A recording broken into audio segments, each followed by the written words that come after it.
We have a media company which takes out a magazine, and I'm sure you'll get a copy of this. It reaches more than 200,000 people. We also have an Arabic edition for Dubai. This is the academy that we started recently. That's Dr. Jamkar, who's the Vice Chancellor of the Mumbai University. We do a one-year fellowship course for post-graduation fellowship course for doctors in dermatology. So MD doctors who've done 5.5 years of homeopathy, 3 years of MD, then come to us and do a one-year fellowship course in dermatology. That's our academy. Recently, we've kept this open also to foreign doctors.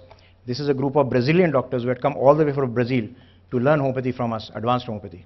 And we've just completed a course, and they've gone back, with these certificates there.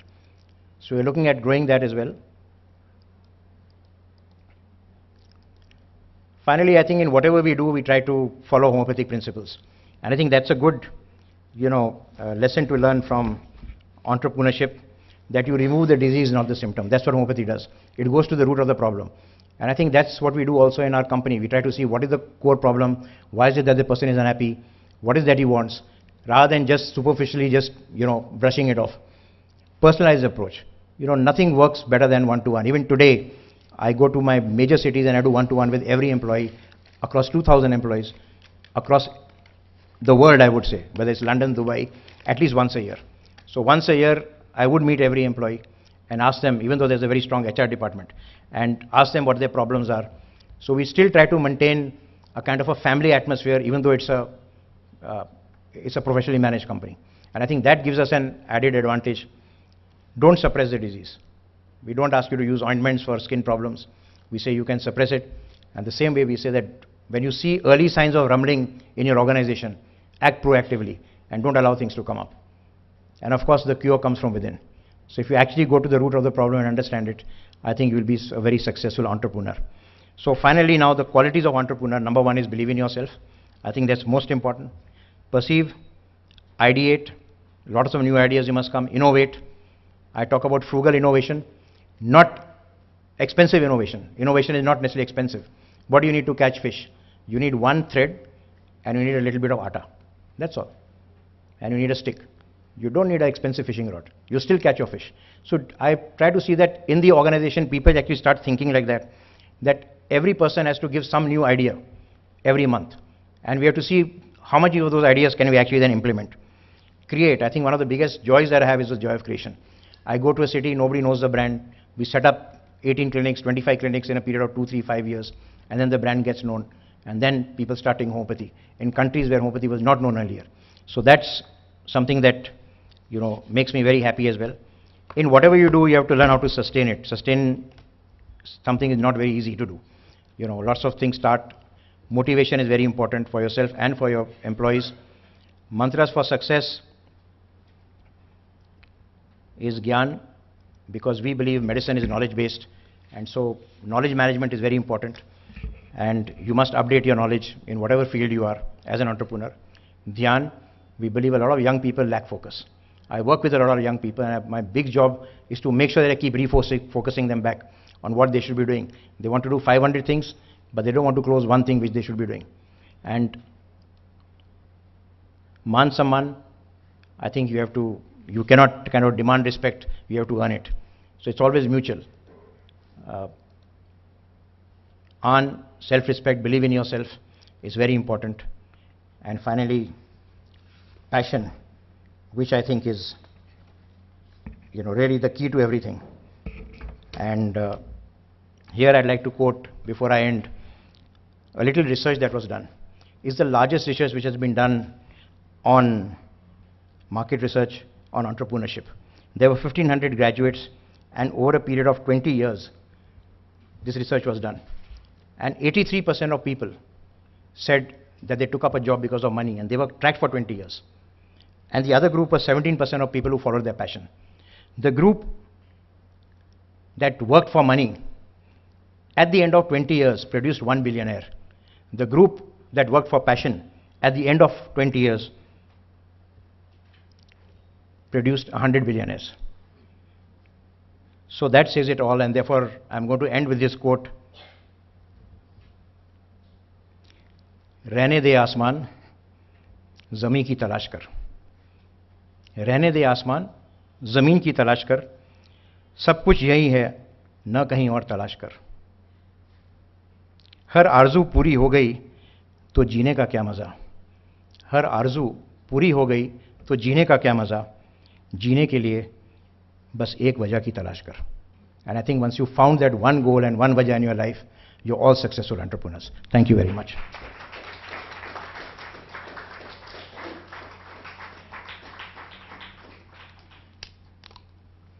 Down and send it across, and I will read it out to Dr. Batra, and he will answer the questions. Please write the question and your name as well.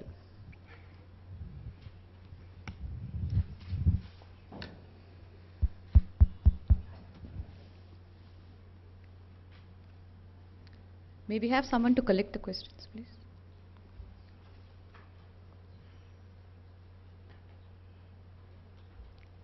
I think in the meantime, If you have no questions, then that means you've either understood everything or nothing at all. we're writing. In the meantime, Rati has a question, Yeah, so sure. I request Rati to start off. Hearing you in the presentation, which was so wonderful, I wanted to understand how do you manage to balance your time between, doing market research, between expanding, between scientific research? What is the thing that guides you to strike a balance? I think it's very easy, and I think the answer of that is professional management and delegation. And I think a lot of my time now doesn't go into operations, because operations is the worst thing that one can do. It takes the maximum time, is the dirtiest job because you got to stand on the floor. I mean, today a new clinic opens without my knowing where it's opening. It's all done independent, the PR is done independently, the launching is done independently. So my time really goes in strategizing. So the way I work my time is that I spend maximum time with key people in the organization, because you can't do that all the time. So I make sure that my CEOs, my group CEOs, my business heads and unit heads, I have a system of a monthly review with them, and I make sure that we exchange ideas and we review what is. So normally about 6 days in a month goes in these, and then 1 day in the month I have all my doctors, key doctors coming from all over India, and I sit and talk to them. And sometimes I need to make some visits, like today I'm in Bangalore, so tomorrow I'll visit some clinics, but not always. So really the structured part of my time is about 7 or 8 days in a month. And the rest of the time I have innovative people coming with new ideas, of course for their business, but I'm happy to listen to them, because I never know when it'll work for me. So it's a learning that I get. And the rest of the time I'm free to travel and to do what I want to do, and to do photography and singing and whatever I want to do. So I mean, there's enough time. I think the key comes from delegation. I'm saying you've got to learn how to trust people, let them make their own mistakes, and then develop them. Thank you, Dr. Batra. I have a question from Mr. Arun. Can you raise your hand, please? Oh, yes.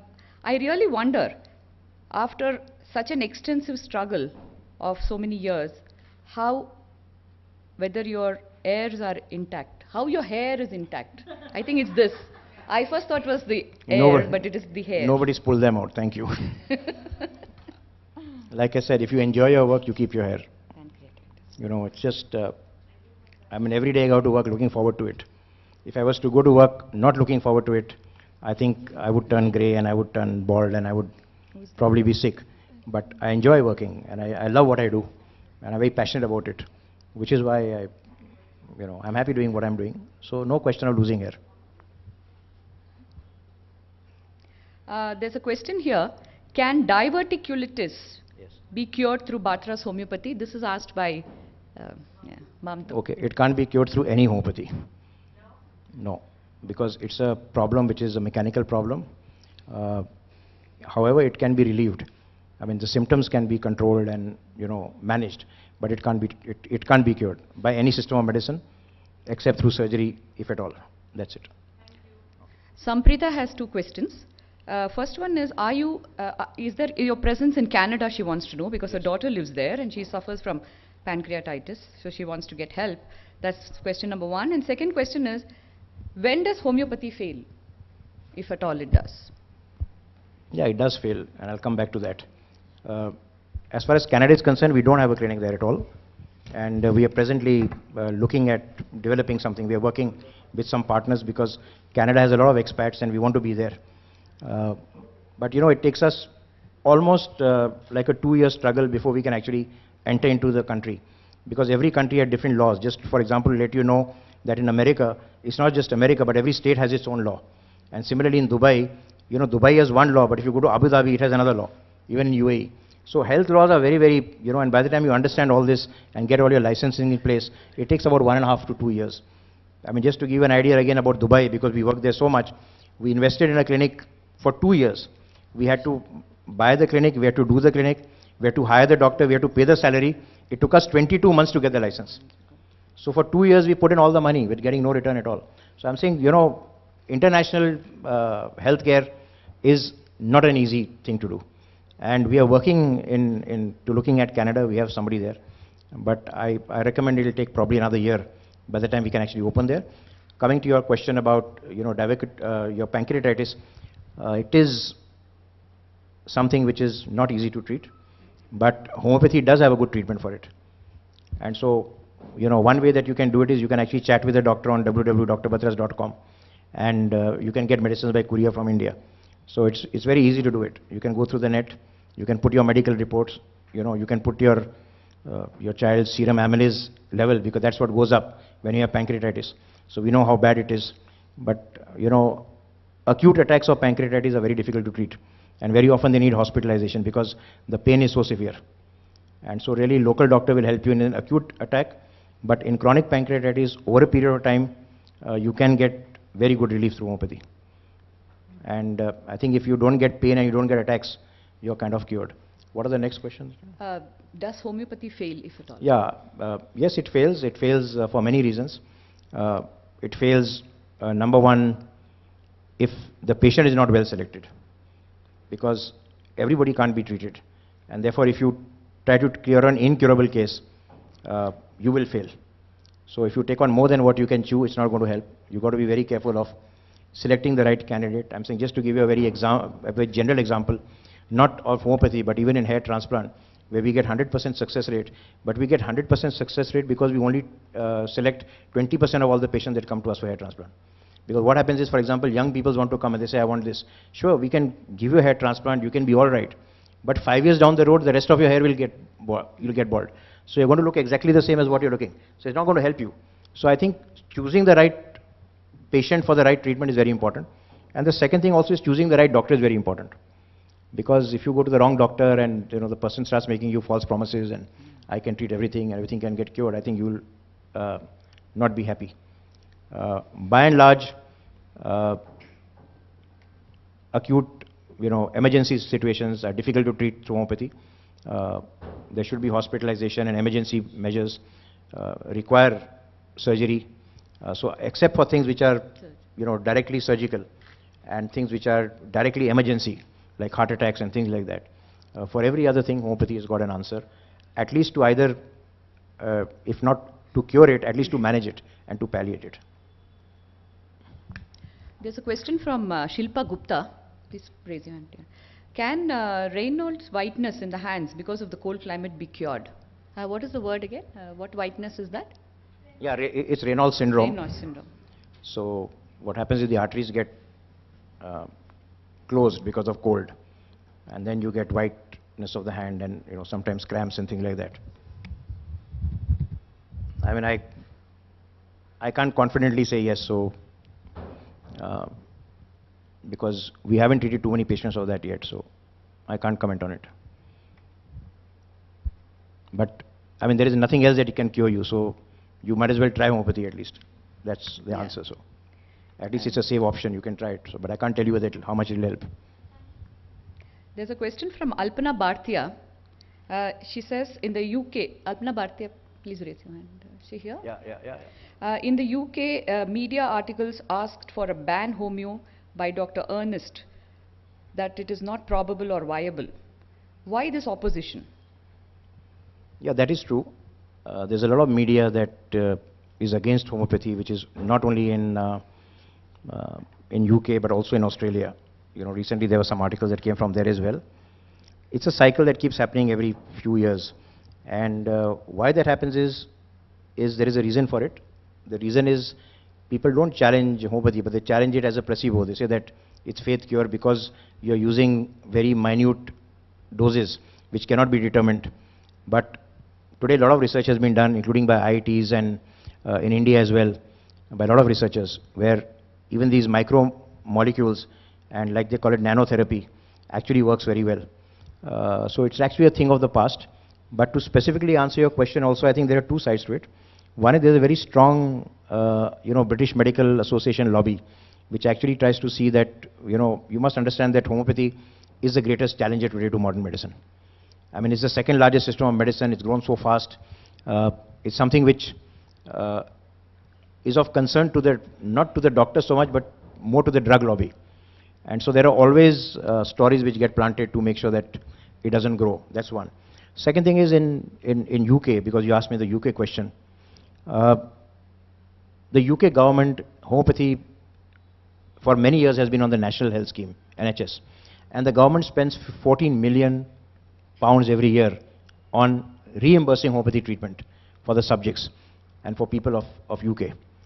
And so there's a lot of opposition to it because people say that, you don't have money to pay doctors, medical doctors. And then why are you paying, doling out money through NHS for homeopathy?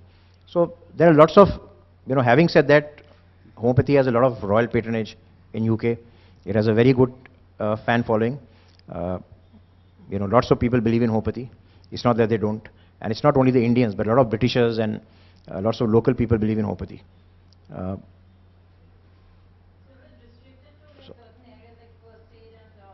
No. No. You can use it across. The unfortunate part is that there is very little control on the practice and the quality of homeopaths. There are very few teaching institutions. A lot of them are self-taught from private institutions. There's a 6 months course, there's a 1 year course. It's not a 5.5 year medical course like what we have in India. So lots of the doctors practice not as a hobby, but in a way that, they read books and they practice, which is how it used to be in India. And that's also what's given it a bad name, because then they don't know diagnosis, they don't know any medical terminology, they're just treating casually, and that can be dangerous. So that's also another reason why it doesn't have that much of popularity in UK. It is very popular, but that's... Yeah, it's very large. It is very large. But again, it's large not from the point of view of practice, but from the point of view of drug distribution. Because, for example, every Boots pharmacy in UK has a homeopathic division. And so the homeopathic medicine that you get there will be hay fever formula. They're all OTC products. So the sale comes from OTC products. Same in France also. Every pharmacy in France, all over France, will have a separate homeopathic division. And what they will sell is either single homeopathic medicines, like Belladonna, Brineia, whatever it is, or they will also sell maximum OTC products. Arthritis formula, hay fever formula, and things like that. And that's where the... so you actually go to a chemist and you buy it. You don't need a prescription. And that's where the market comes from. We don't have that in India. Do we have that in India? No, in India you have to be a 5.5 year, you have to minimum do 5.5 years of medical college, and then you have to do 1 year of internship, and then you have to do 3 years of MD, and then you have to do 1 year of fellowship with Dr. Batras if you want to be a dermatologist. So it's a long 10-year journey in India. And they also, as you saw, you heard from the Ayush doctor was here that, the OPDs are full with people in India. So they get a lot of experience. Abroad the doctors don't get any experience. They don't see that many patients. Here you saw that a Bangalore OPD's got 400 patients every day. So if there are doctors attached to their OPD, they'll get to see 400 patients. So that's a lot of experience. Thank you very much, Dr. Batra. I think you've answered all the questions successfully. Okay, there's one last question maybe. There's one last question. A lot of times, the confusion comes.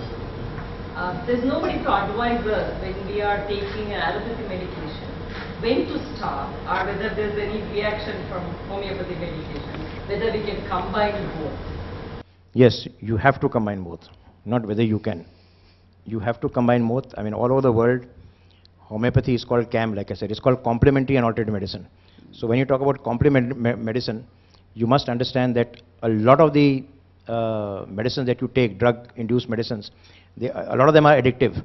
So you cannot stop them suddenly. You have to taper them off. So you have to take whatever you're taking. For example, if you're taking an antihypertensive medicine, you have to continue it.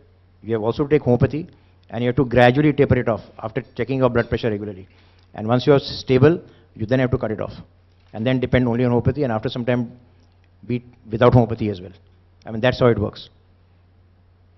So you can't suddenly stop your treatment. Thank you very much, Dr. Batra, for patiently answering all the questions. Now moving on, I invite Senior Vice Chair, FICCI Flow, Bangalore Chapter, Lata Malvarappu, to come forward and deliver the vote of thanks. Over to you, Lata. Not a song. Before Lata gives the vote of thanks, I'd like to request, I'm not sure if everyone knows, but he's a great singer as well. So I request him to sing 2 lines of something that he likes for us, please. Now this is the most difficult part. And I don't remember the words of any of my songs, so let me see if... I think I'll hum for you a short ghazal, and I'll just sing 2 lines for you.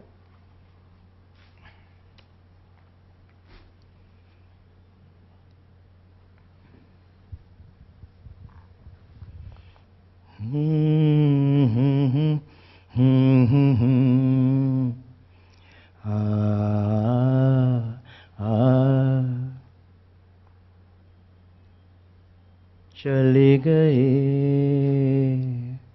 हम बेखुदी में तुम को पुकारे, चले गए सागर में जिंदगी को उतारे, चले गए हम। देखा कि ये तुम्हें हम बन के दीवाना, देखा कि ये तुम्हें हम बन के दीवाना, उतरा जो नशा तो हमने ये जाना, सारे वो जिंदगी के सहारे चले गए हम। Rati, that one was for you specially.